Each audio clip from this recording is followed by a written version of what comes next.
Welcome to the second Saturday Coffee House. Appreciate your coming out.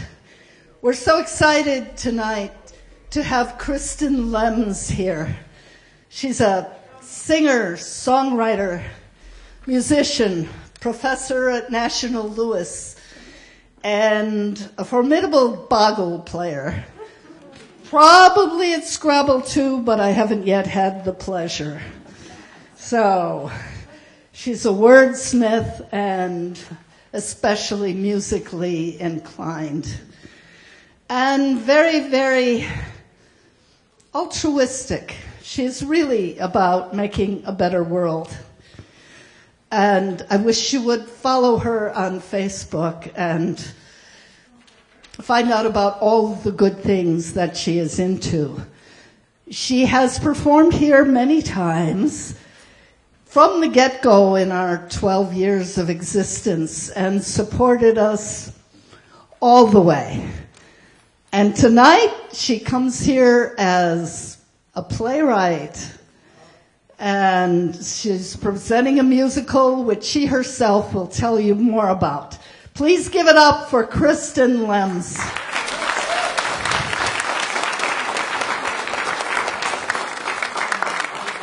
Thank you very much. I am more nervous than if I were in the show. I am not in the show. All I do is push buttons over here and pretend I'm knocking on doors and stuff.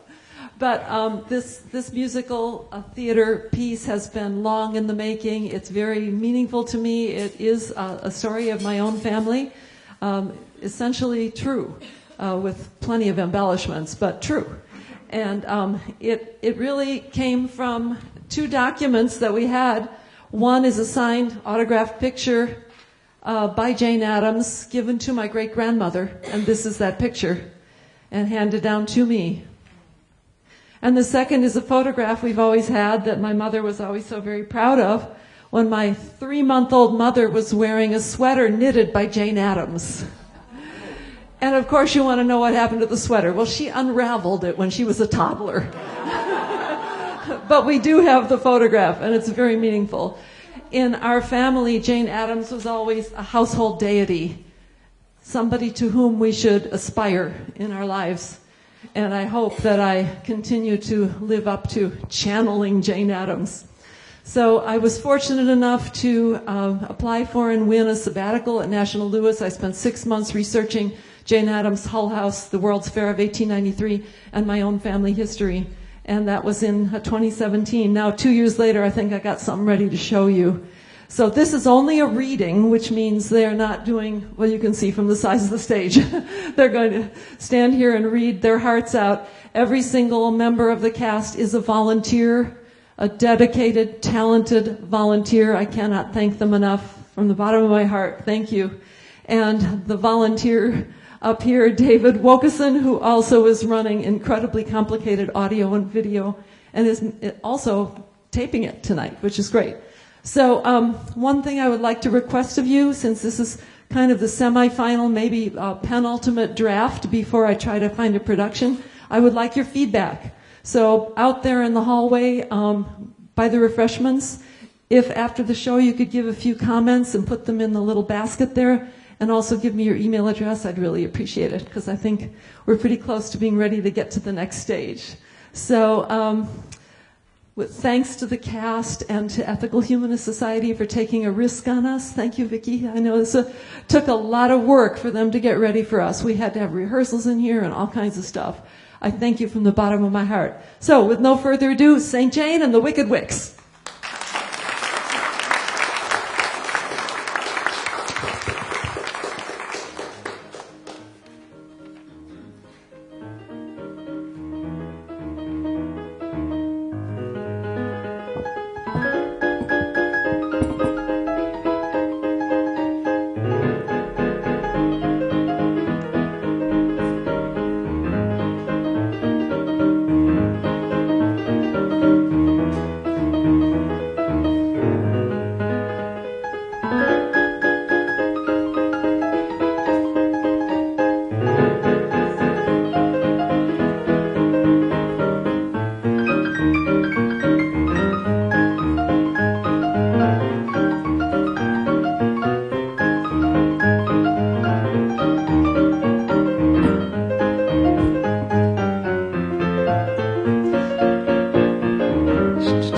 was reminded to tell you to turn off your phones.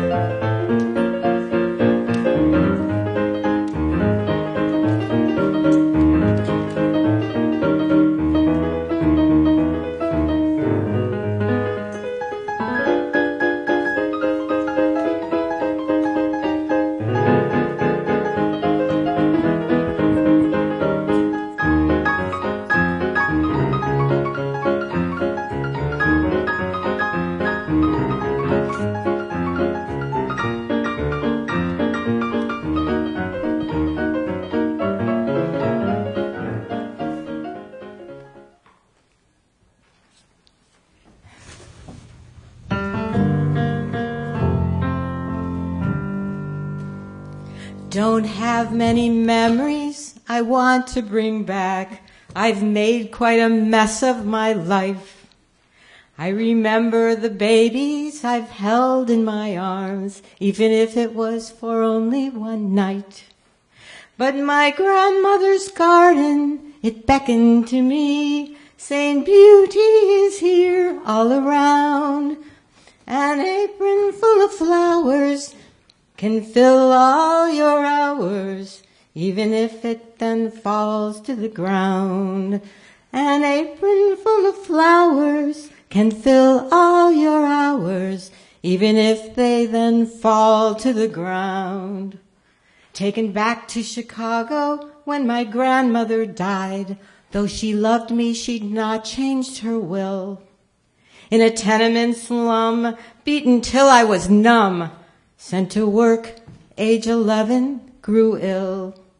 But my dear Gram, she told me, she never did scold me.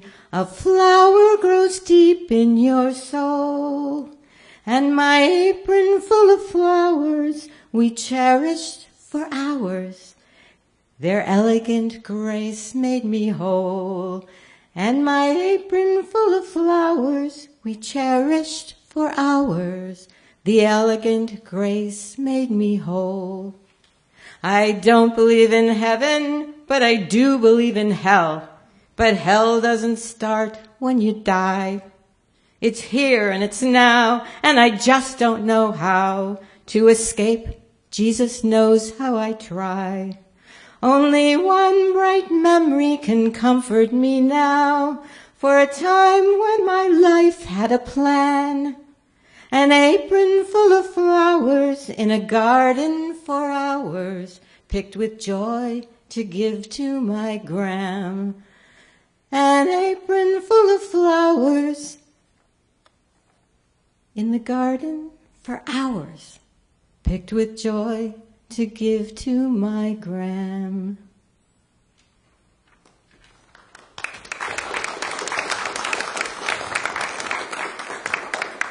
It's March 1890, 9:30 p.m., in the sitting room of Hull House, Chicago.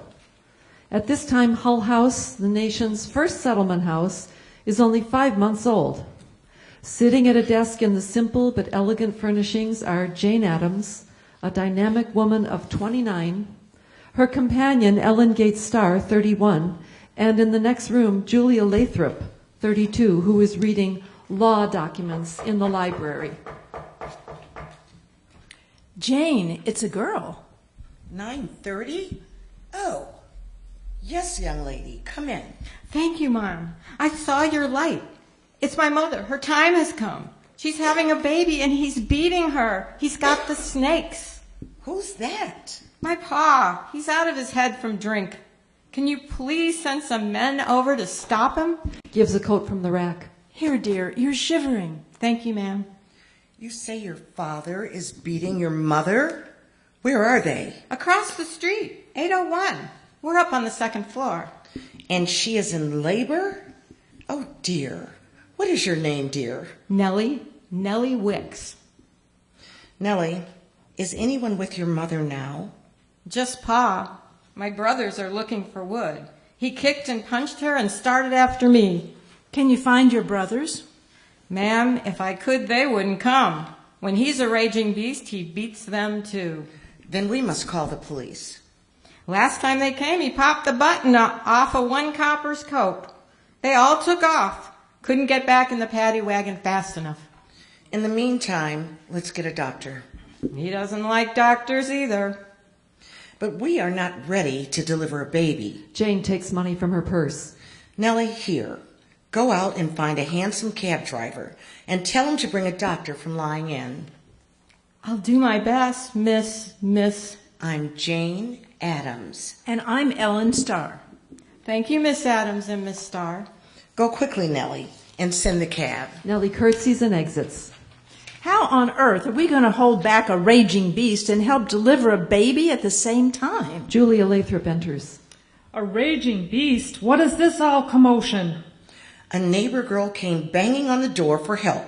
Her father is beating her mother, who is in labor. We sent her to get a cab for a doctor. Good. And the police? She said he beats them too. But we certainly can't do this alone. You're right, Julia. I'll go call them. Jane leaves the room. I called them yesterday about the fracas on Blue Island. Imagine 2 grown men throwing fists over a wheelbarrow.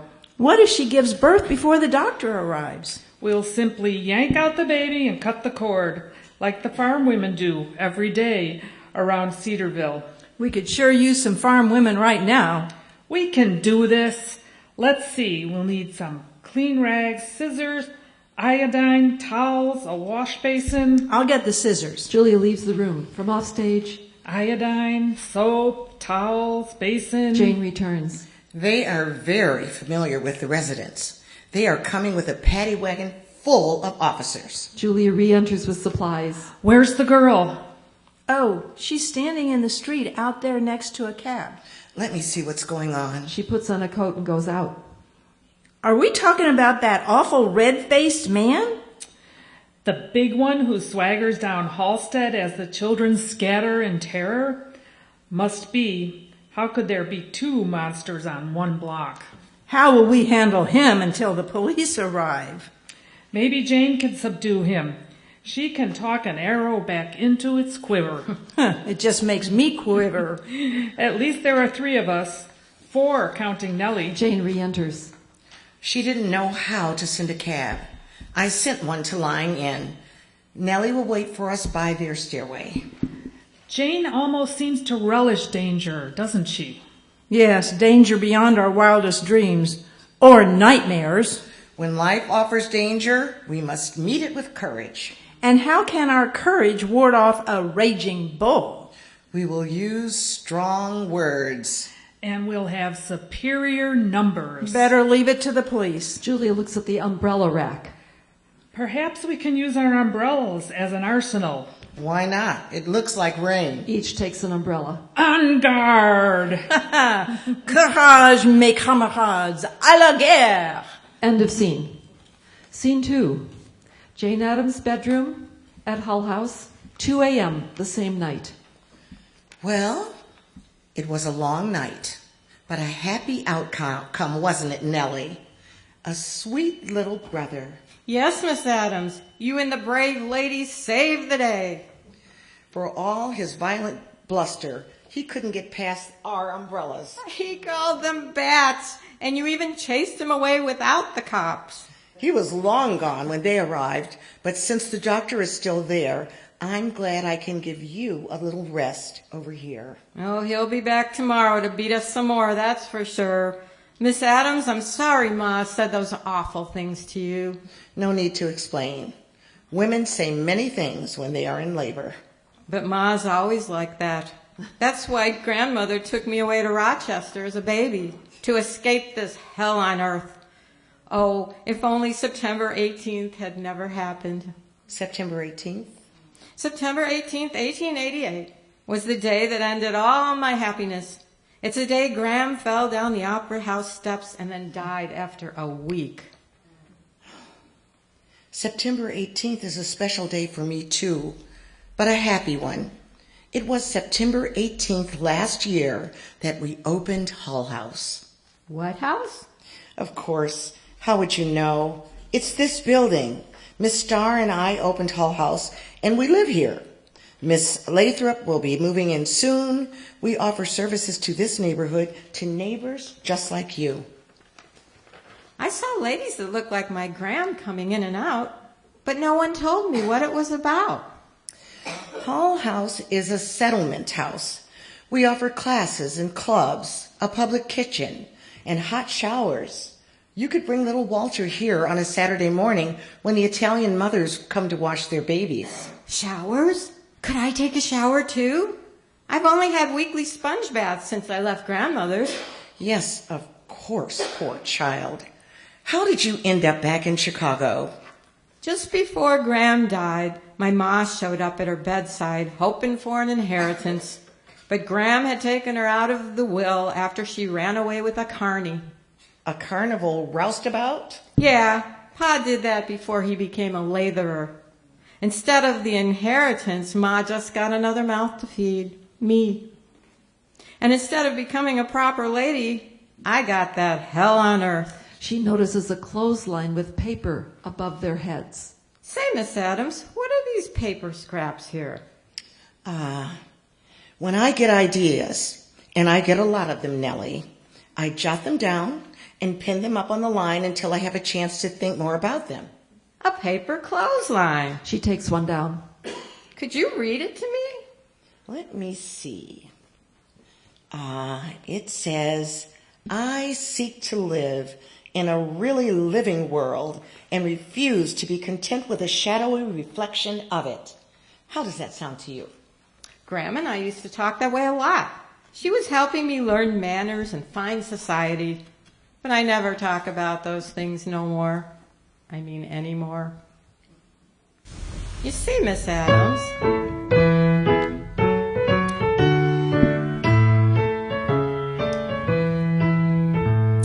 I am forgetting how to talk. My Gram said I spoke like an angel. I had pretty things to say that nobody could mock, but now I've gone straight to hell in Chicago. You don't need lots of words to get yourself across. Fancy talk won't get you very far. You gotta learn to cuss or even throw a punch when you walk home from work past a bar. I am forgetting how to walk. Toes pointed straight, a book on my head. A couple of years more and I'd have made the ladies gawk, but now I've gone straight to hell in Chicago. Can't walk like a lady in an alley full of rats, or when the bottom of my shoe falls apart. If Gram is looking down, I'm sure she's got a frown. High kicking with my skirts up like a tart.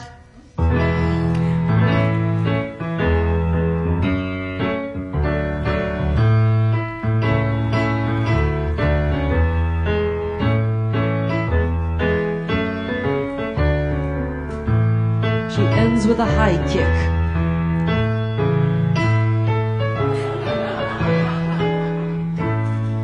Bravo, Nellie! Claps lightly, Nellie curtsies and sits. Jane takes out a half-made baby sweater and starts to knit. Oh, Gram used to knit too. I find it relaxing. Maybe this is my art form. I'm knitting it for a Sicilian mother on Polk who just had a baby girl, Lisabetta. Her first in America. Wow. It's pretty. Gram taught me how to mend, but I was never any good at knitting. Hate to sit still so long. If it were up to me, I'd sing and dance. At my school, I even starred in some plays. The seminary could have learned a thing or two from your school, I think. The what? Rockford Female Seminary, where I was sent to school after high school. Except for hymns, singing was strictly forbidden, and dancing was unheard of. That's a silly rule. Singing and dancing is what we girls love best. Why, I could teach you to dance in no time. May I have this dance? Oh, my. My lady, please join me in the schottisch.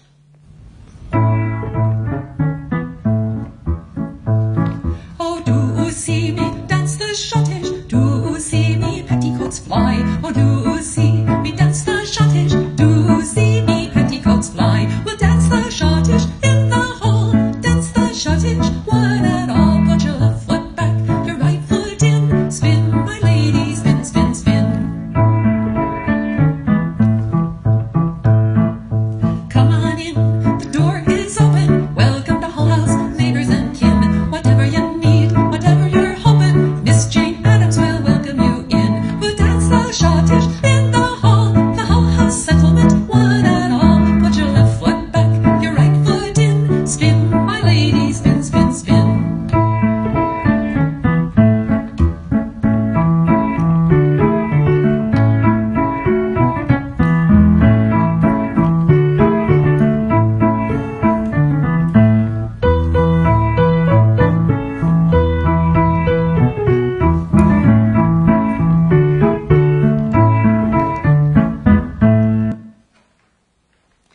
Thank you for the dance, Lady Jane.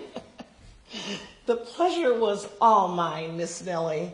The dance and your new words. Hull House is worth singing about. I wonder if Ellen would like to learn the schottisch, but she prefers the classics. Maybe Mary Smith, the new volunteer. She seems to warm to music. I can teach her. I know all the country dances, and the new ones too. And I can do high kicking and the split. So many talents. At only 12 years of age, I'm sure your grandmother was charmed. Not really. She always said, whistling girls and crowing hens always come to some bad end. She thought I was too high-spirited, which I am. I am high-spirited by nature too, Nellie. I could see that in your dancing. Promise you won't tell? Miss Addams, your secrets are safe with me. At the seminary, one of the girls got hold of a dangerous substance, opium. We crushed the pills and ate them, just for the fun of it. It made us quite sick. We had to have our stomachs pumped. Oh. And once I challenged a teacher, for a very valid reason, I might add, and our whole class got suspended for 3 days. You were a mischief maker. And I scribed a defiant poem in my friend's hymn book. Life's a burden, bear it. Life's a duty, dare it. Life's a thorn crown, wear it, and spurn to be a coward. Say it again. I like it. Life's a burden, bear it. Life's a duty, dare it. Life's a thorn crown, wear it, and spurn to be a coward. I don't want to wear a thorn crown, though. Neither do I. That was how I understood the world, life at that time. Now I understand that the thorn crown is just poverty and abuse. You can say that again. Did you get beat for your disobedience? My father never laid a hand on me. My sisters thought he spoiled me, but my stepmother always disapproved of me. In fact, she still does. She's not proud of what you're doing? Nellie, she has not visited once since we opened Hull House 5 months ago. She thinks what I'm doing is not respectable enough. Respectable is as respectable does, I always say. I like your candor, Nellie. I spend far too much time with the respectable class. They are so polite that I can't figure out what they really mean. No one's polite where I work, or respectable for that matter. Work, Nellie? Where's that? Central Steam Laundry, 12 hours a day, 6 days a week, for a grand total of $2 a week. I have to work tomorrow morning. 12 years old? 12 hours a day for $2 a week? Criminals! Are you at least able to save a little? Nah, I have to hand it over to Ma. Fridays, she's out there looking for me. She has never given me back a single penny, not even for a hairpin. I got a hairbrush, though, and they beat me with it. And Pa pulls out a cat of nine tails and straps me every week. Nellie, you were cast into the churning sea, and Providence brought you to the shores of Hull House. I will be your protector from now on. Maybe there are angels on earth, friends to the friendless. Can I call you Aunt Jane? Yes, Nellie. We'll be like family. Now get in that little cot. Nellie gets into the cot and Jane tucks her in.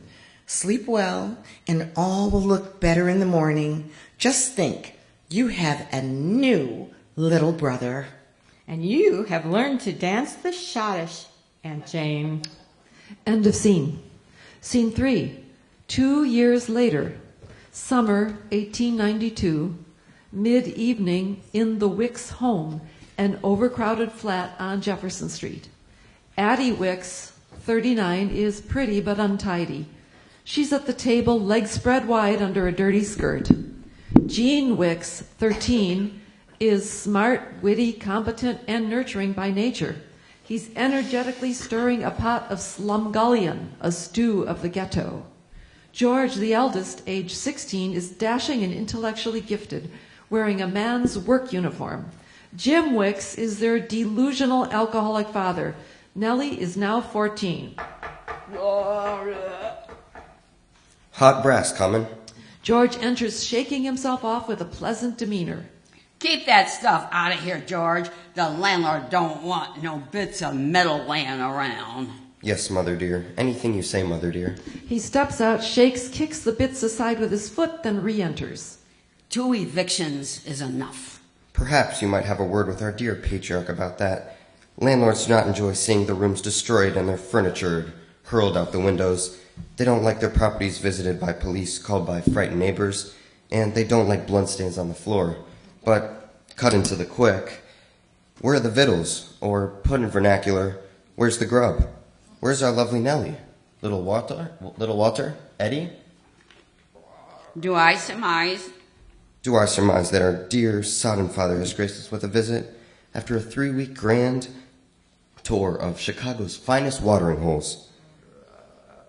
Yes, unless ears deceive, I do believe he has bestowed us with a visit. Such talk. Walter's down for the night. Eddie's God knows where in the street, and Nell got extra hours again. Beelzebub showed up about an hour ago, polluted as usual. George smells the food. An aromatic bouquet, Brother Jean. Yeah, Giuseppe had some extra onions and passed them around. I got 3. Hear ye, behold my slumgullion, fit for King Lear himself. Maestro Wicks, strap on your feed bag. He fills a large bowl, hands the bowl and spoon to George, who sits affably at the table. Rehearsing his vast repertoire of curses, I discern, as a fine kettle of slum as ever concocted, the more so considering it was made by a 13-year-old. Walter's gonna call your mom with all your cooking and cleaning. We should farm you out to cook when you're not washing windows. Maybe the high and mighty Jane Addams would hire ya.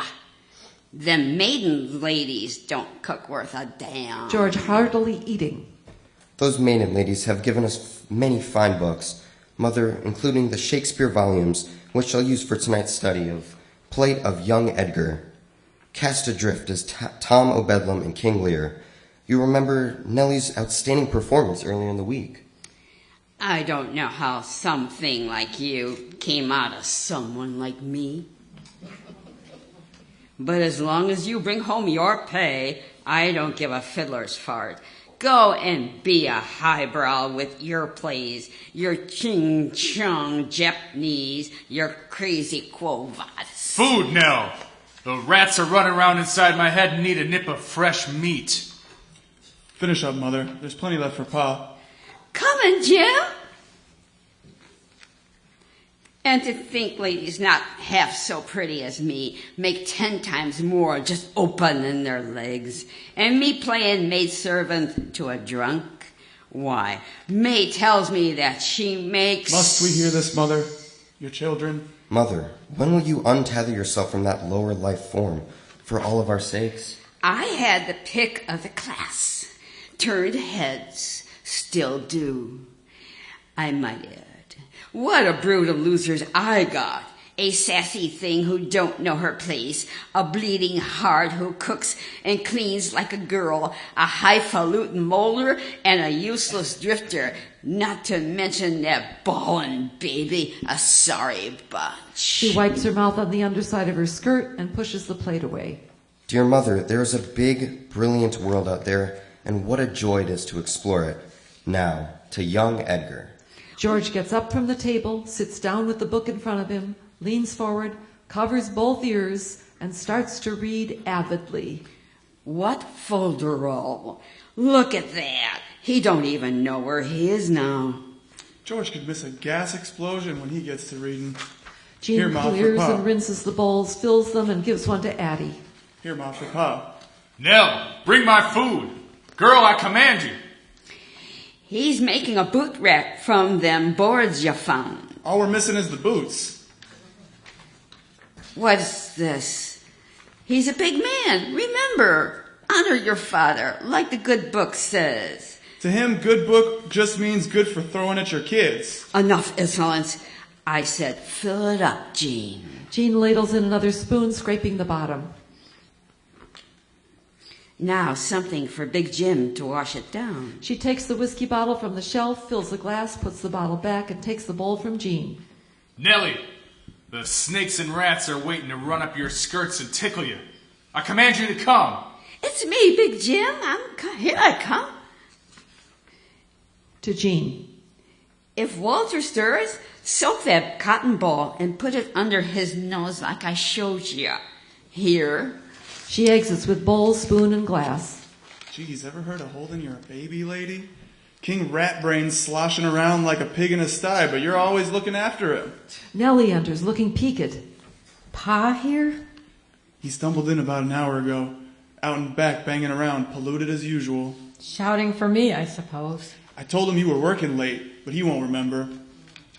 Walter asleep? Down for the night. Too bad us kids can't get a good night's rest. Eddie? At the arcade. And there's our scholar. Damn, my arms are fit to break from folding all them sheets. All for this. Pulls a nickel out of her skirt pocket. One stinking nickel. Not even enough to buy a pickle. Puts it back in her pocket. Wish I could do your work for you, sis, but I got winders to wash. Here, now eat. Maybe we'll get lucky and he'll pass out. And never wake up. She sits. Smells good, Jean. She starts eating. 3 onions special. The hungry hyenas almost gobbled it up, so I hid your bowl. Once George inhaled his, he went back to his nightly rendezvous with the bard. Maybe I can play Cordelia again. Or has he moved on to a new play? Nope, he's still leering. Did Ma scrub today at that so-called gentleman's hotel? Yep, the one that ain't seen a gentleman yet, but then he showed up. What about Walter? Spent the day with that Italian family again. He's gonna stink of onions and play the accordion before he speaks a word of English. I brought them some milk. Is she out back too? Yep, pouring more demon drink into his pie hole. Demon is the word. This slum is running, you bloody bitch. Sound of thrown bowl. Nellie and Jean look up in alarm. Where's Nell? I want Nell, not you, hag. You know that. I'll get him, Jim. Just hold on. You've been enough trouble. Fetch the girl. Oh, God, don't tell him I'm here. Nellie grabs her bowl and ducks under the bed. Jean arranges the bedding to hide her. Boys, here comes your father. Add attention. Jim thunders in, hammer in hand, followed by Addie, and surveys the room. Where are my nails? And where's Nell? She's working late, Pa. Pasty face, you can't cook worth a damn. It's mushy. A working man needs something to sink his teeth into. And you, dough-faced misfit. Looking at George. Hand me them nails, you hear? George is oblivious. Here you go, Pa.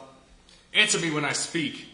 He approaches George, staring, brings the hammer down full force on his head. George falls off the stool unconscious. Jim kicks at him furiously. Good for nothing. Give me them nails. Jean hands him the nail jar. Jim goes out cursing. Jean crouches over George. Ma, we need a doctor. George is bleeding out his head. Jim lumbers back in and shakes the hammer at Jean. No one passes through this door, you hear? No doctors, no do-gooders, no police. I'm going down to the corner. When I get back, we'll have a session with the straps, slum boy. And I'm looking for the girl, too. He hikes up his pants. When she gets in, you tell her I want to see her, or else. He storms out. Oh, God, George, what has he done to you? Nellie struggles out from under the bed and crouches beside George. George! George! Addie sees Nellie. Why didn't you come when your pa called, girl? Trying to escape? Well, you can't. And where's that nickel? Nellie pulls it out and hands it over. Well, there goes my best breadwinner. See what happens when you read too much. Jean jumps up and grabs the hammer, ready to strike her, then pauses, grabs the bottle instead, swigs it, and drops the hammer. As the scene ends, we hear baby Walter wailing, woken up by the noise. End of scene. Scene 4. It's late morning, fall of 1892. Hull House sitting room. Jane, now 32, enters holding a thick pile of mail as Ellen, now 33, and Julia, now 34, join her. It is their daily routine. Bills, flyers, invitations, a letter from the governor's office. Must be the one you've been waiting for, Julia. Hands Julia the mail, opening it quickly. How nice. It's well past time the distinguished gentleman invited me to sit on the board, considering that I helped write the law that created it. Indeed. But will you have a vote? It doesn't look that way. You're much too pure to get down in the mud with the men and vote. Yes. If the nation hasn't granted you the vote, why should we?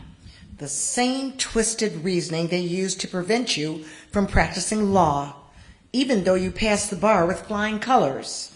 You'd be in the Supreme Court by now. Shouldn't those who do the work get the vote? The freed slaves were supposed to get it, but that's certainly not what happened. At least we are getting a voice. Until then, we must continue to steer the ship. While the others declare themselves captain. Here's your mail, Ellen. Hands Ellen a pile of mail. St. Vincent's, the Civic Federation. Oh, a solicitation to wash our windows. Here, Jane. Hands her the envelope. Which reminds me, Nellie's brother came by yesterday. You know, the window washer? Jean, did you get their new address? Yes, it's on the desk. Finds it on the desk and hands it to Jane. Here, they're over on Sangamon now. That hovel on Jefferson didn't last long. Nor the one on Halstead. Is this their fourth eviction? Yes, but Nellie warned us not to come by anymore. Wicks still raves on about the night we called for the police. And we nearly delivered a baby. She's afraid if he sees us, he'll take his wrath out on her. Like he did on the oldest boy. Yes, poor George. An avid reader and even taught himself Japanese. Imagine what he might have become. From a prodigy into a convict. And the third boy, addicted to painkillers after Wicks put him in the hospital. How does that evil man get away with it? Their mother seems to go along with it. Perhaps when the beatings are spread around, she doesn't get quite as many. Why don't I send Mary to their new address with a letter inviting Nellie to do some mending and laundry for us? Why, Mary? I can go. He'll recognize you. He won't know Mary, and she's so helpful. What would we do without her? I, for one, know exactly what I'm doing. I would do it now. But if you say Mary, then Mary it is. You're the boss. End of scene. Scene 5, Hull House, June 1893, daytime, in the midst of the Columbian Exposition, the World's Fair, right in Chicago. Hull House is overflowing with activity and is becoming a tourist destination for international visitors. Richard Crane, 50, is a dynamic, confident Scottish entrepreneur who has built some of the plumbing for the fair. Nellie, now 15, comes to Hull House with baskets of sheets and ladies' clothing she washes and mends for them. Many staff, volunteers, and neighbors come through the doors singing and dancing to the Hull House rag. The first...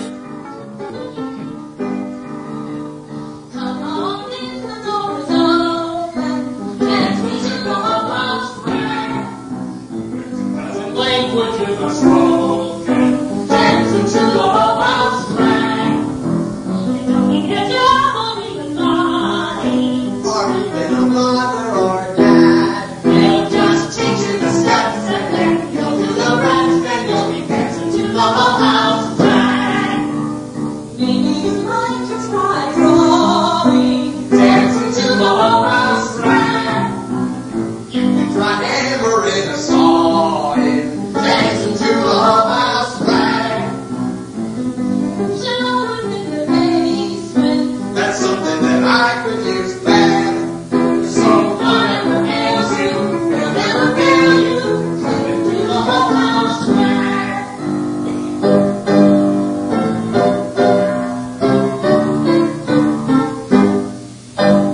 Cornish over there. I can find the Hull House with finery. It's right over there, right behind the children's play nursery. I came for the choir. I because my mother's working till 10. Wonderful, come on in. Do you have the time? All the next members will be coming soon. I ain't got time, and I really got not much to do. I'm on the team. I come every day to play clarinet. You ain't seen nothing yet. Circus acrobat and brilliant too. Come and do the Hull House rag. Filthy ladies with nothing to do. Come and do the Hull House rag. Pottery classes and drama too. We got something that everyone needs. For Shakespeare, you got a place here. Come and do the Hull House rag. Come on in, the door is open. The first tour begins in an hour. 11 have signed up, including a delegation from England, and 3 more tours planned this week. Jane, it seemed the whole world was coming to your door. It's very nice, but we're running short on volunteers. Everyone is busy at the fair. Bravo, but what I like best about Hull House is the industrial training. Books and art classes are wasted on the immigrant class. Richard, how shall we absorb America's new residents if not through education and the arts? Depends on what kind of education, Jane. And Hull House should certainly not be organizing necktie workers. Don't hard-working men and women deserve to better their conditions? Forward-thinking employers, like myself, provide the best industrial conditions. A physician on staff, pensions, promotions, as you know very well. But a union, never. Echoes of Haymarket. Of course, Richard, but not all employers are as enlightened as you. My dear wife thinks you walk on water, so I bowed to her superior wisdom. But to the point, I have stopped by today to confirm your visit to our exhibit area next Thursday morning. I have invited a few industrial leaders to meet you. They may be interested in helping Hull House. Thank you, Richard. I'll be glad to share a few thoughts with them. I'm due at the Women's Building at noon for the panel. Did you say 10 o'clock? Yes, very good. A pity about that women's building, isn't it? Such an unsightly mess for our distinguished visitors. It's one of the few places on the fairground that working families can sit and eat their lunches. Perhaps the area simply needs more trash receptacles. You want to reform garbage collection too now? Chicago has... Chicago has modern water fountains. Why not modern garbage collection? Ah, Jane, you never leave well enough alone. Ding dong. Nellie enters holding a laundry basket. Hello, and Sees Crane. Miss Adams. Here's the wash and the mending. Thank you, dear. Just put it there for now. Nellie, I'd like you to meet my friend, Hello, Mr. Crane. sir. He has developed some of the new indoor plumbing for the fair. Crane? My brother used to work at Crane Brass and Bell Foundry. Is that George, Nellie? Yes.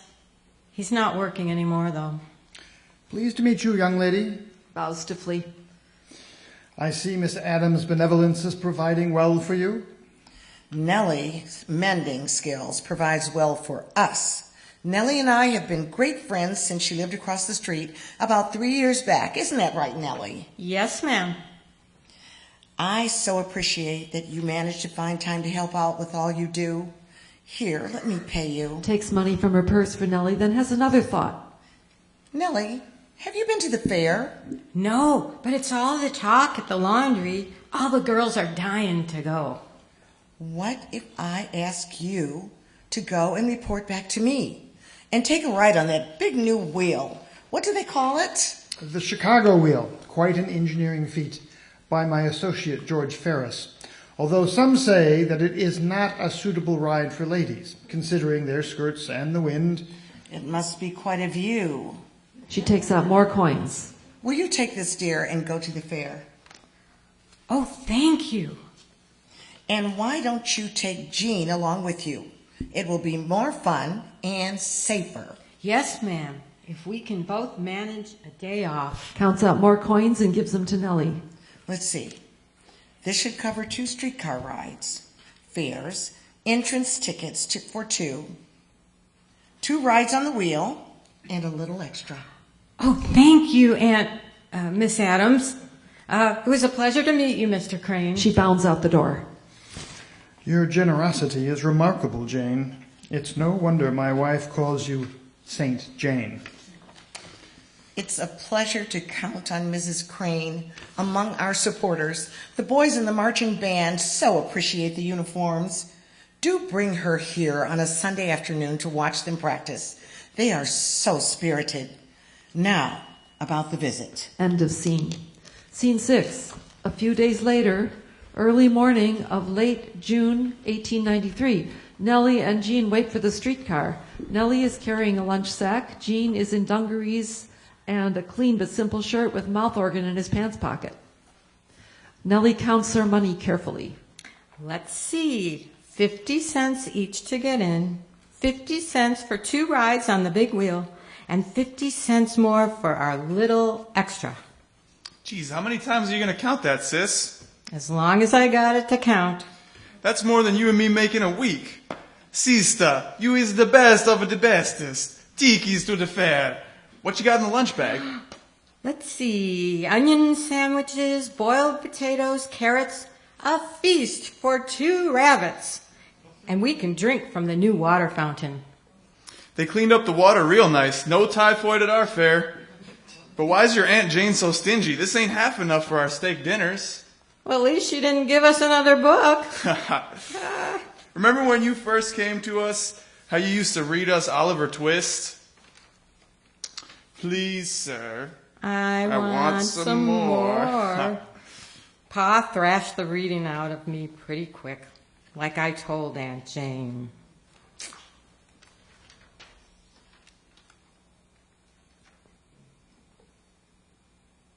I am forgetting how to read. I used to love reading about heroes and kings and Longfellow's poems. I'd read them by the hour, but now I've gone straight to hell in Chicago. You got some Sarah Bernhardt in you. A book takes so long, I'd rather sing a song, and books are very costly, you know. Besides, those moving pictures tell the story quicker. So it's off to the arcade she goes. Right.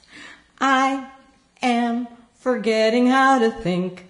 I used to have free time and tea time and friends. I'd sit in the garden and ponder everything, but now I've gone straight to hell in Chicago. She's gone straight to hell in Chicago. Tell me who can think with their arms deep in a sink of scalding water half the day? And how can I be thinking when the open sewer is stinking? And the bed bugs will always have their way. You're right. Nowadays, I cannot talk or think, or read or write or walk like a lady anymore. I tell you one and all, it's a devil of a fall when you've gone straight to hell in Chicago. She's gone straight to hell in Chicago. Me? I'm just glad to trade in the mops, ropes, and buckets for a day. Well, what'd you tell him? Told him my uncle croaked and I was a pallbearer. Well, let's hope they don't look for your uncle in the obits. Us lowlifes don't make the papers unless we're hauled off to jail or jump in front of a train. Then we make the front page with pictures. Hope you don't see any of the guys today. Nah, they're up on the scaffolds. A sunny day means good pay, as they say. But Ma thinks I'm at work. And to think, she still blames you for chasing Pa away. You saved her skin, too. Wish I'd sent him on a one-way trip to Kingdom Come. Even though that brick only grazed him, he knows I got a good throwing arm. And next time I'll finish him off. After what he'd done to George. And crushed Eddie, so he's hooked on painkillers. And Eugene. Tried to crack me open like a walnut. Lucky you're so hard-headed. And lucky you were a little too quick for the dirty pervert, chasing you around and grabbing at you. Makes me want to vomit. Lucky our fancy-footed New Yorker managed to outfox him.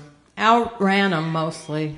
Like that Diana statue at the fair, Nellie Fleetafoot. Look, the trolley. Come on, sis. Forget the troubles. Woohoo! Woohoo! End of scene. Scene 7. Arriving at the World's Fair, Saul, a Russian immigrant, is 25 years old, dapper, mustachioed, streetwise, and confident in suspenders with a Yiddish accent. Ooh, look at the flowers. She sees a sign. Jean, take a gander. It's a little Egypt doing a belly dance. Get a load of this, boys. We got the 7 wonders of the world, a moving sidewalk, electric lighting, the big wheel, fountain spurting out clean water, and she's looking at flowers and staring at a poster. Looks at another poster. Jean, maybe we can see this show. Look at this. I could match any one of them in a high-kicking contest. Or beat them. Can't you see me in a big green skirt like that to match my hypnotic green eyes? That's our Nellie. She gotta be the star, whether it's only in her mind or anyone else's. Look, the vaudeville office, by the dance hall. She heads toward it. Jean, I'm gonna get an audition. Oh, look at Nellie, the shrinking violet. He follows her. Would you ever coax her out of her shell? Well, people try. Hello, I'd like to speak to management. Saul Friedman emerges. What's all the shouting? I'm the best high kicker in Chicago, and your operation needs me. I can kick a newspaper out of your hands when it's up over your head. It's true, mister. I know, I'm her brother. Is that so? What else can you do? Cartwheels, tap, the split, the cakewalk. That's what they all say. Then they trip on their own feet. Well, Jean, give us a quick turkey in the straw.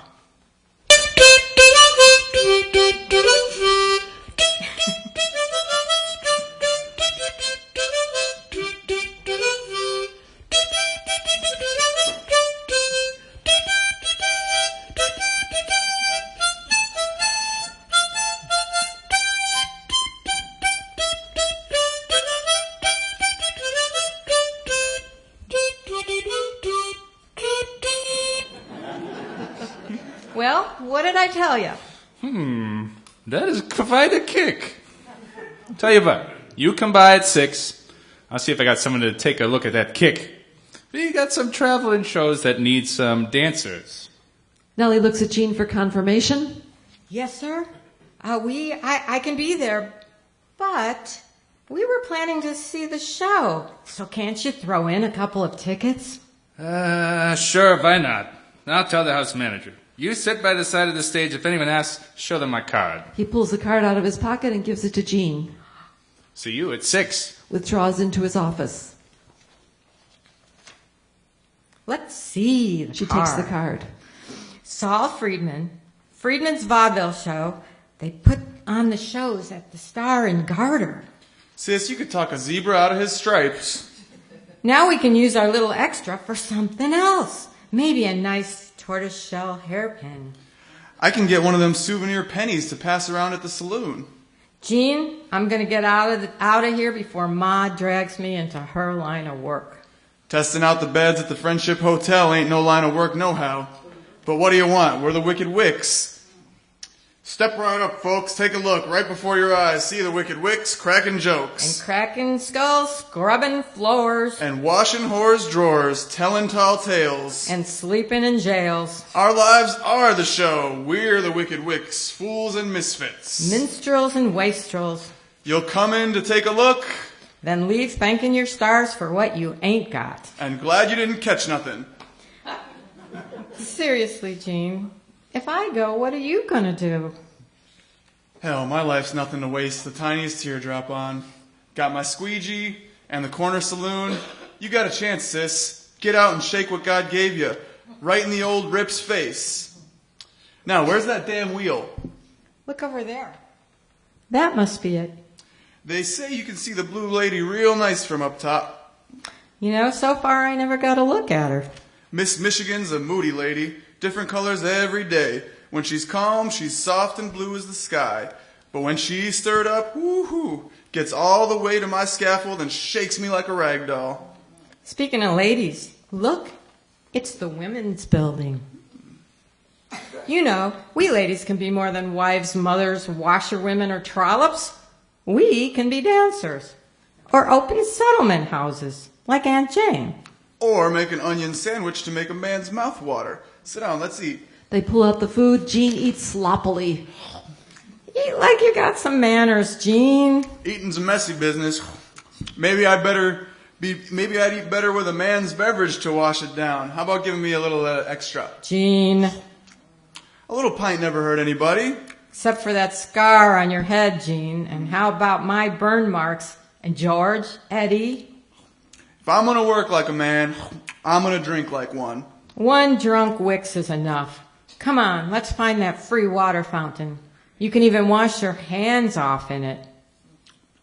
Okay, kid. Let's stroll like high society, catch a ride on the moving sidewalk, guzzle some clean water, get on that wheel and pity the poor suckers below. This is our day. Miss High Kicker, have the fun, forget the troubles.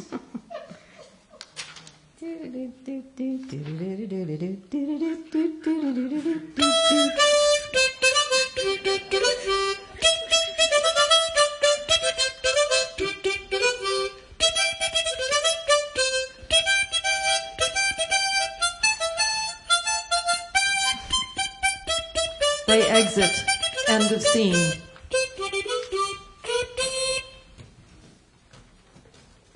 Scene 8. It's early 1896 now, 3 years later at Hull House. 3 women are singing off stage as Jane looks on with pleasure. Let me find it.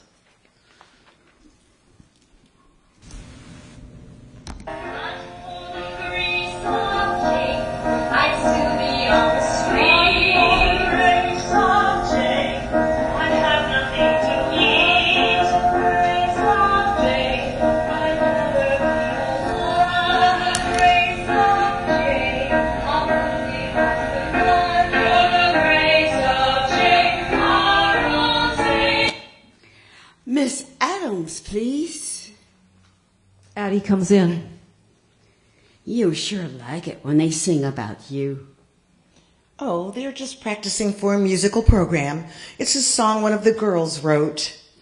Well, let's see how helpful you really are. I'm Mrs. Wicks, and you may call me Adeline. And what may I do for you, Mrs. Wicks? They sit. It concerns my daughter, Nellie, whom you know her. Yes. We met when your family lived on Halsted Street. Oh. I believe it was the night your son was born. Oh, yes, that night. A little commotion, but everything came out fine in the end. Indeed. As I recall, I knitted a sweater for little Walter, and Miss Starr brought it over with a layette. I remember that sweater. Itchy. Our family line has sensitive skin. Now, it's our English blood. Always been. Yes. It certainly wasn't the level to which you are accustomed. Now, what is your business, Mrs. Wicks? To get to the point, you do a lot of favors for Nellie, and being the show-off she is, she likes to brag about it. So I thought it was time I set you straight about her. How so, Mrs. Wicks? When she returned from her frolic as a dirty vaudeville dancer, you do know that, don't you? She was penniless. The show went bust, and I took her in, even got her a job at the hotel where I have a position. She met a boiler man, German fella. A few months ago they married. I am aware of that. Well, he's locked up now. 3 years for burglary. There's no way to start a married life. Oh, but you wouldn't know anything about that, would you, Miss? Jane Well, bristles. I found someone for her, I think you're saying. Well, like I hinted. Well, I found someone for her, a real gentleman, someone who fancies her. He happens to be my boss. All she needs to do is to accept his attentions. Mrs. Wicks, does Nellie have any say in the matter? Isn't it time her mother had some say? I kept her fed, clothed. She even got her own bed, while the boys shared one. She ran off without so much as a goodbye and came crawling back when her dirty dancing days fell apart. She got hitched with that German jailbird, and now just as soon as you can spit, she's back again. I want her out once and for all. Lucky for her, I found just the man to make it happen. And what on earth do you want from me, Mrs. Wicks? Make her accept the boss's romancing. Once things take their course, she can divorce that jailbird and marry the boss. He'll set her up good. And her poor old ma, by the way, he said so. He's got money, piles of it. And as the Bible says, a rising tide lifts all boats. Mrs. Wicks, you are trying to sell your daughter to your boss, and I'll have no part of it. Nellie is a foolish girl, laughs too much, thinks she's a dancer, no end of trouble. Her father and me tried to knock some sense into her, but she's a bad seed. She's damaged goods already. I expect my family to be respectable. And Nellie comes up short. Jane rises. Mrs. Wicks, you must think I do not know what Nellie has endured at your hands, or that I have some partiality toward you as her mother. Such is not the case. Leave the premises immediately. Addie rises and moves toward the door. Think you're a real lady, do you now? I know what you are, Miss Jane Addams. You hide behind them shawls and skirts, but you're the one who has fallen outside good society with your Mary Smith hanging on ya. You ain't one mite respectable. Respectable is as respectable does, Mrs. Wicks. She raises her arm in direction of the door. Now get out before I have you removed. Addie exits, rearing up. I'm glad to leave. And as for that sweater, Walter retched all over it, and we threw it out. Cheap wool from a cheap lady. Addie exits, leaving Jane pacing in fury. She picks up a newspaper and in a rage tears it into strips. End of scene, end of Act 1. 15-minute intermission. Act 2, Scene 1. It's January 1897, a cold winter night, around 10 p.m. in the Hull House sitting room. There is a portrait of Tolstoy on the wall,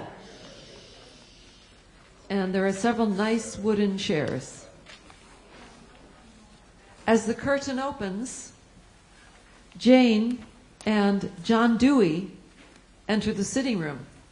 John Dewey, 38 years old, is dapper, with a goatee, in a suit, holding a briefcase, coat and hat in his hand, ready to leave for the evening. Jane is wearing a small star on her collar. As the scene opens, Jane and John enter the sitting room at Hull House. A fine audience of working men and women. It's gratifying to see so many in attendance on this cold winter night. And after a long day's work, a most heartening turnout, Jane. It's not hard to get a good turnout for Dr. John Dewey. Let's do it again very soon, John. Perhaps a series? Our residents enjoy considering new ideas, and you are making waves not only in Chicago, but in the entire nation. Waves? You, Jane, are a one-woman tidal wave. Imagine, garbage inspector for the 19th Ward, the first woman in history. You know I enjoy a challenge. Halstead Street has many challenges, as you call them, yet you place yourself right in the middle of all the hubbub. The alderman was not giving the situation the needed attention. Our ward is neglected. But garbage collection? Many of her parents encouraged me to try, quite like my Mary and her parents encouraged me to try, quite like my stepmother, I might add, who was appalled by my mixing with the dirt, as she calls it. I'm proud to wear the star. She shows the star on her lapel. Julia bursts into the room. Jane. The Social Science Club is raising a ruckus. No one shows any sign of leaving. Shall we? Oh, Professor Dewey, we're sorry that your talk was next door to our noisiest, most vociferous club. It must have been quite distracting. Oh, not in the least, Julie. It simply stimulated me to speak a little louder and with more animation. I'll have to attend one of those meetings to find out what is really going on in Chicago outside of our stuffy university. Nonsense, John. You are quite visionary. We are spellbound by you. Jane, shall I disperse them? It's well past 10, and Ellen is trying to sleep. If they are animated, but not angry, I suggest letting things run their course. Ellen's Play-Doh Club doesn't start until 9, so she'll have plenty of sleep. But if the tone is turning angry, call me in for a stern look. Julia leaves in a hurry. A haven and a hotbed. You managed to have both. But there is other news, isn't there? You have been to Russia and back since I last saw you visiting... Points to a painting of Tolstoy. Him?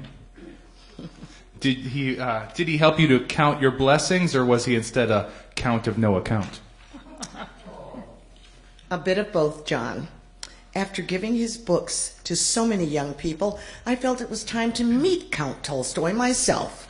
Mary and I endured bumpy carriages, lurching trains, and inclement weather to get there.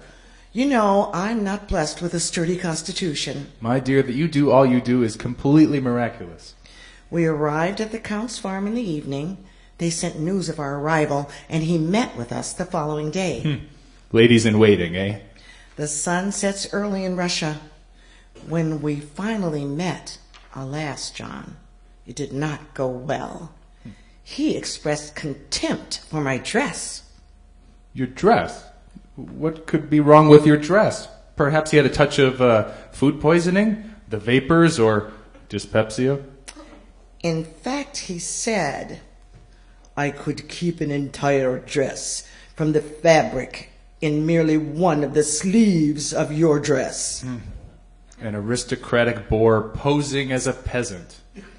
Yes, but he was a wonderful man, Shirley.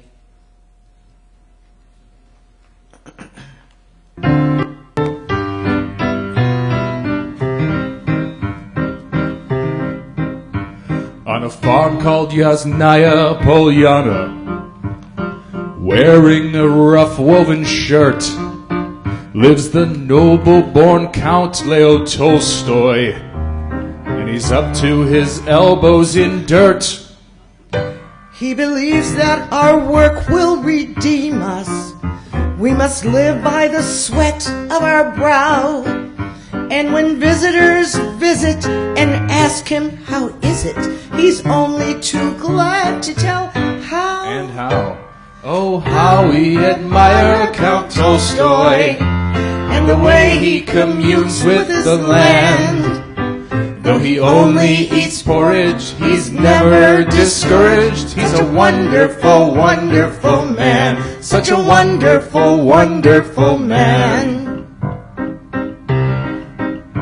When I came to Yasnaya Polyana from a journey of several days, I was full of emotion and humble devotion to learn of this modern saint's ways. You can trust I was not disappointed that he'd had but 1 hour to spare. For his work so important, I wouldn't have shortened it. I was just glad to be there. Oh, how we admire Count Tolstoy. His novels, his essays, his plans. Such plans, Though he didn't like me too much, one must agree he's such a wonderful, wonderful man. Such a wonderful, wonderful man. He supports non-resistance to evil and opposes conscription to war. He's a strict vegetarian, anti-sectarian. In fact, there's not much that he is for. Count Tolstoy, think how our lives would be simple and pure. We would not own our houses. We cut up our blouses and donate the sleeves to the poor. Oh, how we admire Count Tolstoy, whose bread is made by his own hands.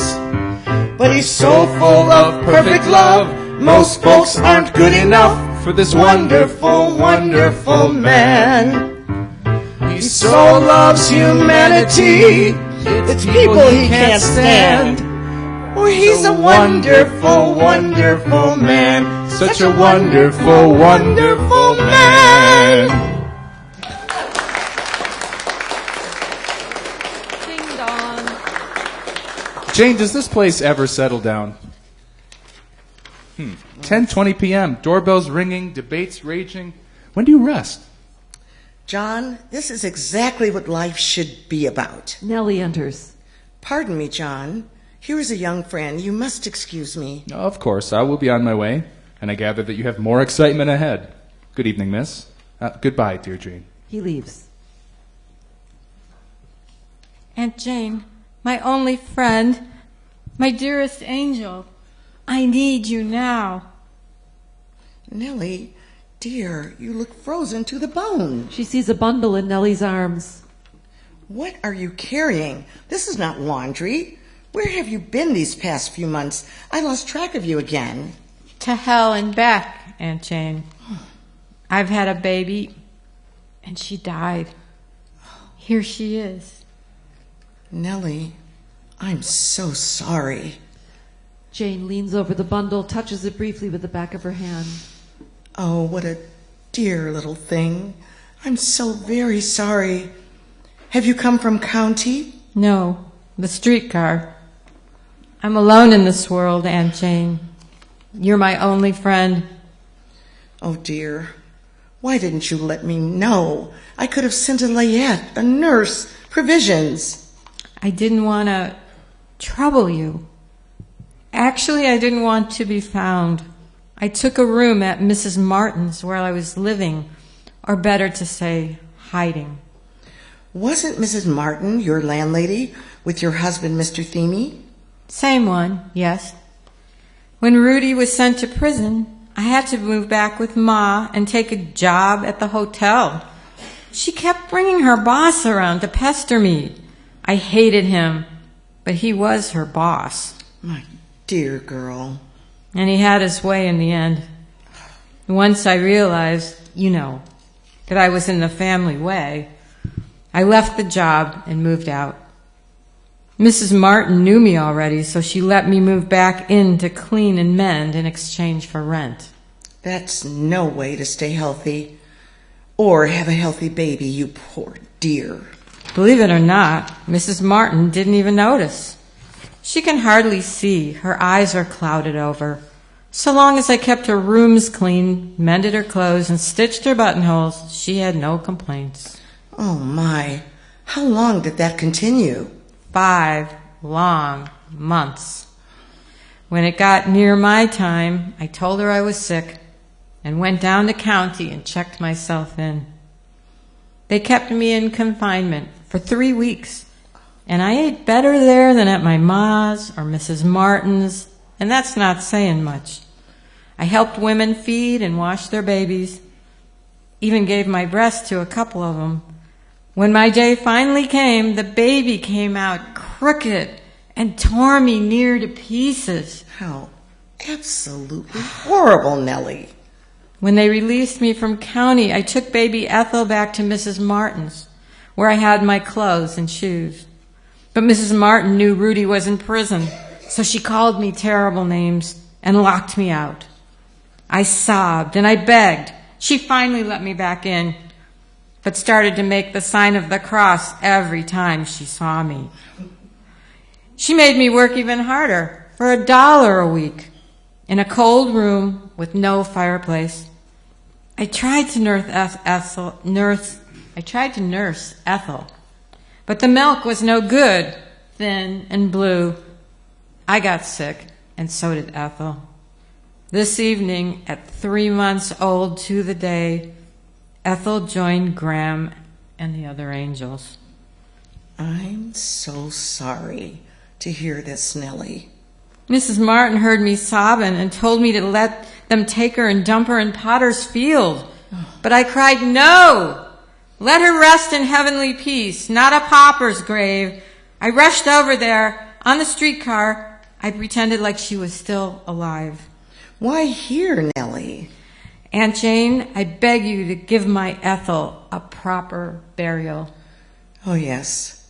I suppose I can arrange that. Of course we can arrange that. I can have her buried in your family plot. The fact is, we don't have a plot.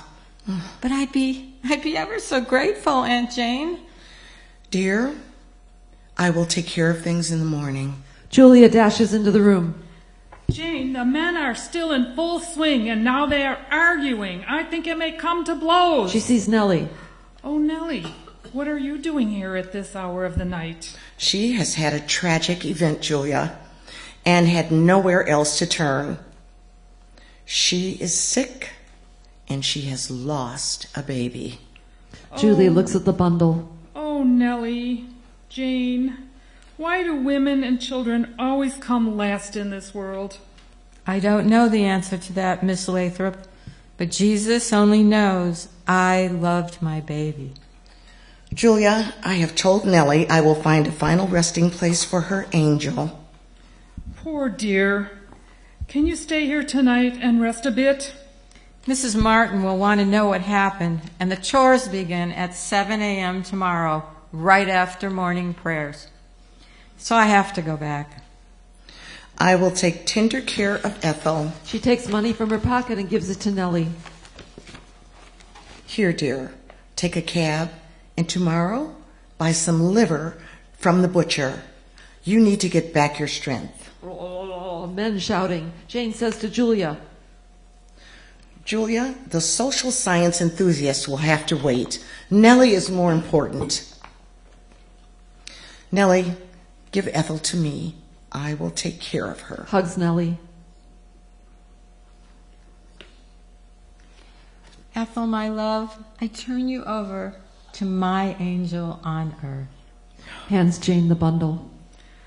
Don't worry about the men. They will simply have to control themselves, or I will make them leave. Yes, women and children first. End of scene.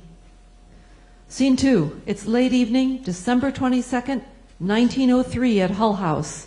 The three women are working as usual. When the scene opens, Jane is at her desk writing a letter, and Ellen and Julia are going through paperwork. They are feeling the holiday spirit. Jane is writing at the desk and reading aloud as she writes. December 22nd, 1903, Hull House. My dear mother, may I thank you for the handkerchief which came this morning. Isn't it very cheering to have a home greeting in the midst of the Christmas rush? A Christmas hanky? Does she think your nose is dripping? Out, out, damn spot. You need to wipe yourself clean, Jane. Jane finishes writing. She finds Halsted Street dirty. She finds Chicago dirty. Is that why she never visits? When my niece wants to visit, she comes along more or less as a chaperone. She gushed over our visit to Toynbee Hall, didn't she? She lauded two young ladies from the families touring Europe, not future organizers scheming to open a settlement house. She wanted you to be a fine Victorian lady. She has always been an aspirant to all things glamorous. Like all of our mothers, all that training in table manners. Remember this? La la la la la la la la. If children are carefully taught to hold utensils properly and use them well so nothing falls or slips. If children are carefully taught to place a napkin skillfully and eat without the slightest sound of the lips. If children are carefully taught to drink from glasses silently and fully masticate the food at hand. If children are carefully taught, they will always feel at ease at the grandest tables in the land. Do do do do do do do do. Do you remember the rules for the table? Drink sparely while eating. It's better for digestion. Drink sparely when eating. Much better for digestion. And when you start to drink, do it easily and gently, and do not pour the liquid down your throat. Don't you know it? You must not pour the liquid down your throat. You must not talk loudly or boisterously at table. Never speak too loudly or boisterously at table. Be cheerful and companionable. Chat as you are able, but do not monopolize the talk. You're a lady. You must not monopolize the talk. When a course is finished, if a knife and fork are used, when a course is finished, if a knife and fork were used, in the middle of the plate, you must lay them side by side, not crossed with the handles facing right. That's right. Uncrossed with the handles facing right.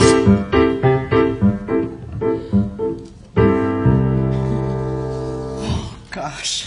And the dreadful pamphlet given to the men. My stepmother read it to my brother piously, as if it were Bible verses. We had to suppress our giggles. It went something like this. Don't seat yourself until the ladies have sat down. Never bend your head for a mouthful of soup. Don't balance peas on your knife like a clown. A fork is not a pitchfork. A spoon is not a scoop. Don't make chomping noises when you are chewing. Never try to speak with the food in your mouth. Don't gulp a beverage. Be alert to what you're doing. Keep your napkin on your lap. Do not let it go south. Don't wipe perspiration from your face with a napkin. Never spit seeds or gristle on the floor. Don't stand up mid-meal no matter what happens. Well-dressed, well-washed, well-groomed, well-combed is what ladies all adore. 3 fallen ladies from the court of Queen Victoria. A little less proper, but just as clean. And a lot more busy. Simple manners never hurt, but we're in modern times now. Let's hear it for the modern working woman. Hip, hip, hooray! End of scene. Scene 3. It's January 1905 in Nellie's room in a rooming house. There are children's things on the ground. A ripped stuffed chair affords some rest. Nellie, 28, is now the mother of 3. She is still poor and overwhelmed as the voices of juvenile protection are heard through the thin door. Jean, 26, now a working man with his father's alcohol problem, a foul mouth, and a heart of gold, is on the other side of the door. Juvenile protection is here with do-gooder ladies, probably trained by the Hull House women, to help the mothers of sick and truant children. Unfortunately, Nellie qualifies as one of them. For the love of God, who's doing that banging? It's juvenile protection, Mrs. Themey. We'd like to talk to you. This is our 3rd visit to your home, and we ask that you let us in. Why don't you damn creeps leave me alone? Mrs. Themey, we would like to talk to you about your children. Don't you know I'm bringing them over to Mary Crane Day Nursery every day? Jane Addams is my best friend. She thinks I'm doing a great job. So go away. That is surely true, but we would like to come in and talk to you about their health and living conditions. Please allow us to come in. You're not taking any kids of mine away to that house of Good Shepherd. Over my dead body. You get away from my door or I'll tell Miss Addams and she ain't gonna like it. What the hell are you doing here pestering my sister? Get away from here or I'll paste you one. Ladies or not. Scram! We are here by the order of the county because... Do you understand the word scram or do I have to imprint it on your chins with my fist? Get out of here! Scram! Scrambling noise as juvenile protection leaves. Hey sis, let me in. They're gone. At a trot. Jean enters. Jean, just in time. How did you know they were here? Your neighbor down the hall? The little baker, Al, is it? He was out smoking his corncob pipe when I was walking by on my way home. He called me over and said you might need help. Oh, that little shrimp. Well, you sure showed juvenile protection, didn't you? That nosy lady down the hall with her high and mighty airs thinks that just because she's got a man and mine's in jail, I'm a no-good mother. I know what a good mother looks like because it's exactly what we never had. I never hit them, never cuss them out. I feed them before I even take a bite. In fact, I'm about to go get them from the nursery. Just resting my sore feet. Hey, Nell, Rudy ain't in jail no more. He just plain left you, and you know it. Considering your walls are crawling with bugs, kids are sleeping on 2 chairs pushed together and sick half the time, and you dragging around your laundry looking like you came out of the crypt, ain't it about time you go get what you deserve from that lousy jailbird? Rudy's gonna come back, Jean. You'll see. Yeah, Rudy. Him and the second coming. Why don't you just listen to them ladies at Hull House? Instead of chasing away juvie protection, haul his sorry carcass into the court for non-payment of support. I bailed him out 3 times. I sent him all the money Ma's creepy boss showered on me. I gave him 2 beautiful kids of his own and a smart one. What more could a man want?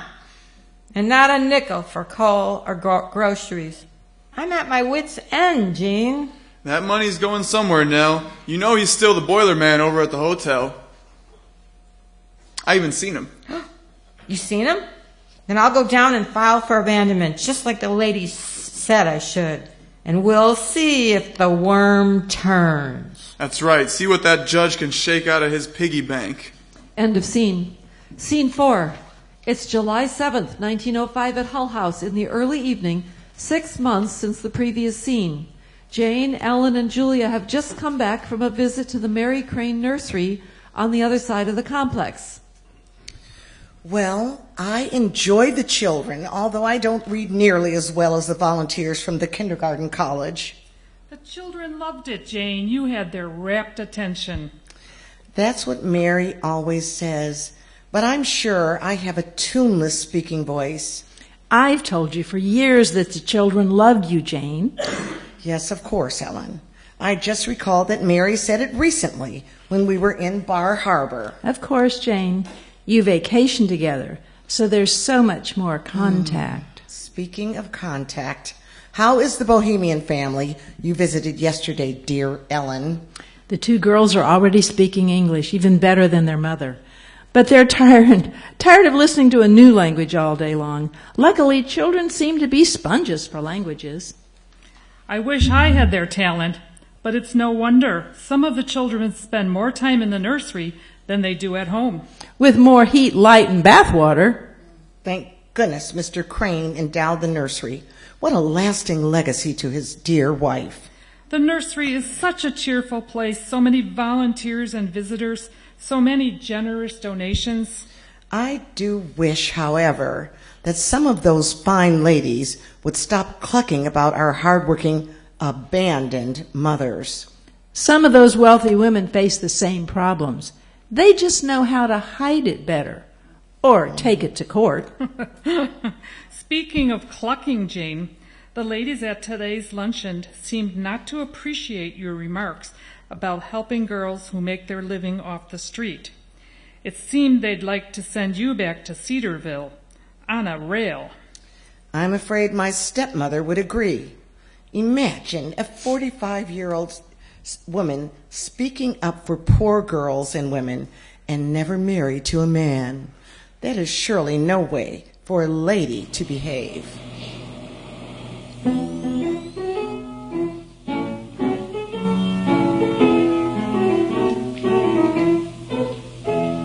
Why don't you be a lady, Lady Jane? You're from a lovely family, it's a shame. You could have become a mother, isn't it plain? Your sacrifice is nobody's gain. And moreover, you had something growing, and when the food was growing, and you didn't throw the down the street.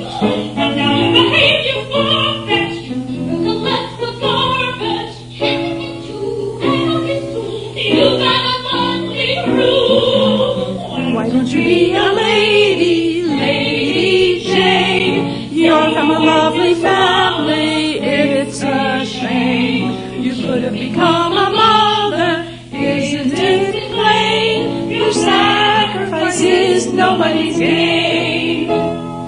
Once you said grace the table, now it's a different label. You girl who live in sin.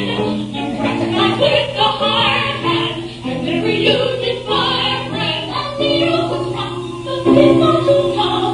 Haven't you had enough? Why don't you be a lady, Lady Jane? You're from a lovely family, it's a shame. You could have become a mother, isn't it plain? Your sacrifice is nobody's gain. Ellen unfolds a newspaper and sits. I got the last copy of the late edition from that little Russian newsboy. He's here in all kinds of weather. When does that poor boy ever get to go home? Jacob told me he taught himself English by reading the papers he sells, and it's his third language after Russian and Yiddish. As talented as his friend Benny, our clarinet prodigy. I'm so glad we found him that clarinet. He's going places. I wonder if Jacob is still out there. His mother didn't show up this week to demonstrate spinning at the Labor Museum. I'd better check up on her. Jane exits. Ellen is reading. Oh, my. What's this? Not another child run over by one of those terrible automobiles, I hope. It's our Nellie in the evening paper. Wasn't today her court date asking for child support? Yes, it's all about that. What does it say? Julia looks over Ellen's shoulder. When she came before the judge, there was a rustling from the courtroom, and a young German girl approached the bench with an infant son in her arms. Worse than abandonment. Bigamy. Jane comes back in. Jacob's mother has been diagnosed with TB. She sits and starts to write. We must prepare a basket for her. The sanatorium is so desolate. What are you looking at? It's Nellie at her trial. It seems there was an unexpected appearance by a young German girl with a baby, almost the same age as hers. There's even a picture. Oh, dear. In the paper? She'll be devastated. The trial was supposed to win her some support. Jane comes over and looks at the paper. It's Judge Healy passing the hat around the courtroom for Nellie and the German girl. Oh, dear. Nellie hoped that Mr. Themey would, that when Mr. Themey saw the children in court, he would be charmed and the family would be made whole. Of course, once a man had to be dragged into court, it's too late for that. I suspect today Nellie's bubble of illusion has finally burst. End of scene.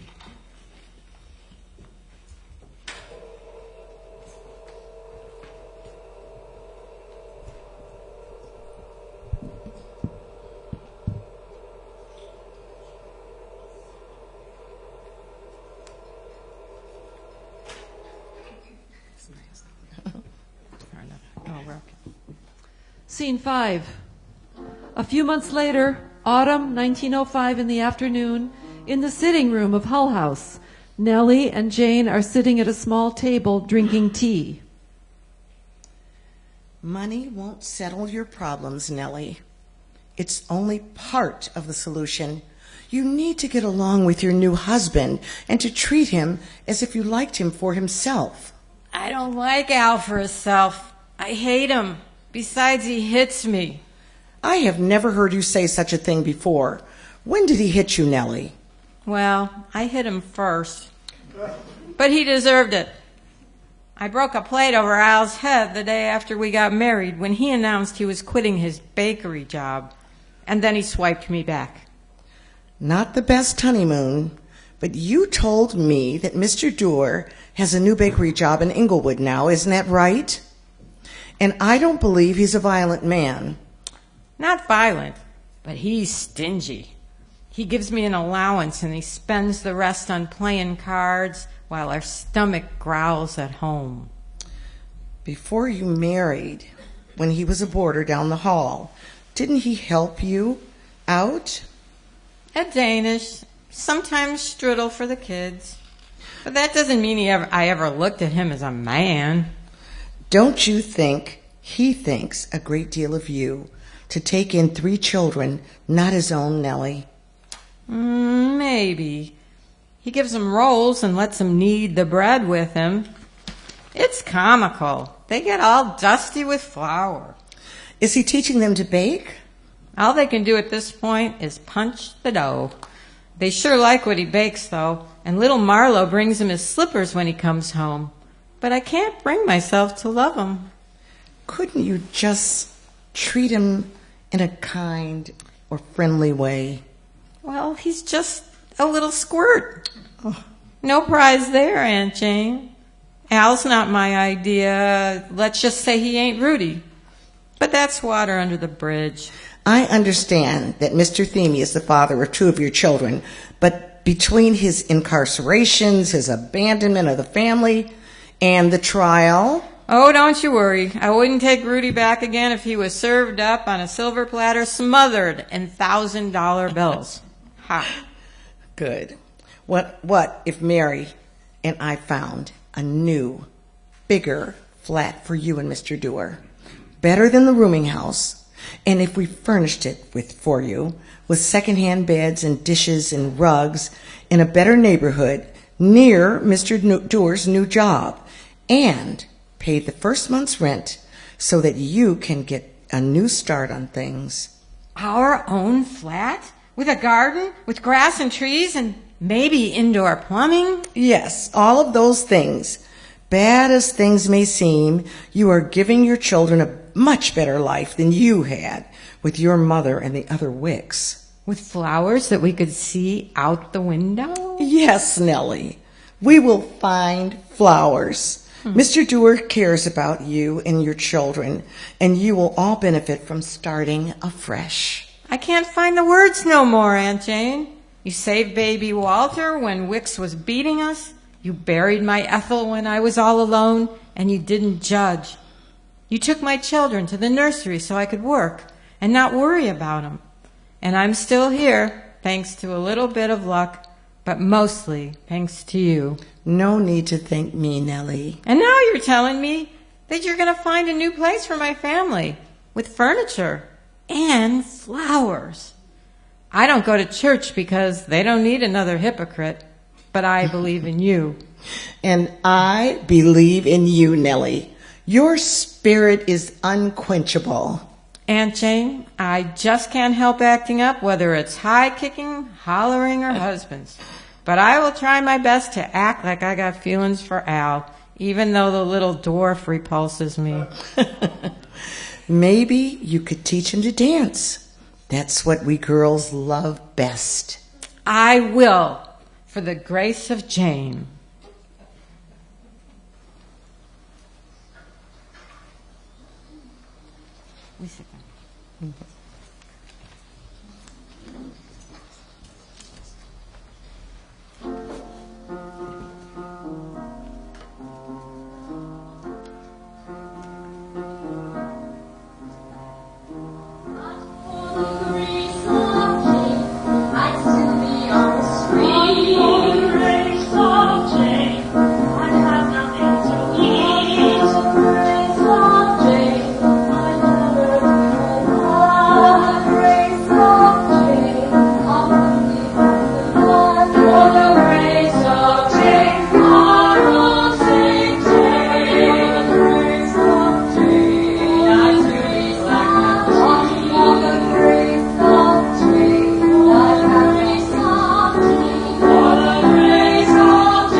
please give us their name.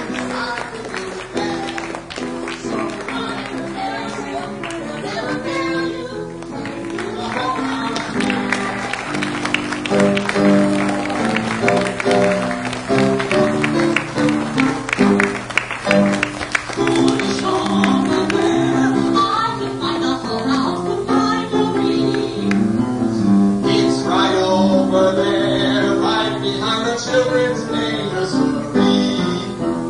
I think more than one. I think that's my mother's work until 10.